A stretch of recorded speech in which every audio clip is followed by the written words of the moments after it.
আংশিক ভগ্নাংশের 8 নম্বর টাইপে আমরা শিখব হলো কি ফাংশন সংক্রান্ত গাণিতিক সমস্যা। তো ফাংশন সংক্রান্ত গাণিতিক সমস্যা আমরা জানি কি ফাংশন অফ একটার মান দেওয়া থাকে, কিন্তু এখানে কি আছে, এখানে একাধিক মান দেওয়া আছে। তো আমাদের যেহেতু এক্স ওয়াই জেড তিনটা চলক আছে, তাহলে তিনটা চলকের মানই দেওয়া আছে, এটা এক্স এর মান, এটা ওয়াই এর মান, এটা জেড এর মান। তো আমাদের যে ফাংশনটা দেওয়া আছে তাহলে x cube plus y cube plus z cube minus 3x y z. তো এখানে আমাদের এক্স এর জায়গা কত বসাবো, ওয়ান কিউ করবো, ওয়াই এর জায়গা কি ওয়ান কিউ প্লাস জেড এর জায়গা কি -2 cube minus 3 into one into আমরা জানি কি জেড এর মান -2। তো আমরা যদি এটাকে ক্যালকুলেশন করি 1 + 1 মাইনাস কত হবে, 2 কিউ করলে কত হয় 8। আর এখান থেকে যদি আমরা গুণ করি এইটুকু, তাহলে গুণ করলে কি মাইনাস আর মাইনাসের প্লাস, তাহলে 3 দুগুণে কত +6।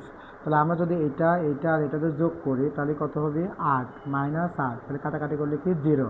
তো আমরা দেখেছি এখানকার কারেক্ট অ্যান্সারটা হলো ঘ নাম্বার। তো তারপর একটা কথা, মানে আমরা কোনো এমসিকিউ যদি অপশনের শূন্য থাকে তো এক্সামিনার তখনই শূন্য অ্যান্সার দেয় যখন যার অ্যান্সার শূন্য হয়। তো অধিকাংশ ম্যাথের ক্ষেত্রে দেখা যাবে যে যদি কমন না পড়ে তাহলে শূন্য থাকলে সারি দিয়ে আসা বাদ দিয়ে শূন্যটা দিয়ে আসাটা ভালো। ফাংশন সংক্রান্ত 16 নাম্বার ম্যাথে যদি আমরা খেয়াল করি, আমাদের কয়েছে কি কিউ অফ -1 = হোয়াট। তো আমরা জাস্ট কি করব, যেখানে আমাদের ওয়াই আছে সেখানে আমরা এই মানটা বসে দেব। তো আমাদের এখানে কি আছে 2y³ plus 3y² minus 7y plus 8।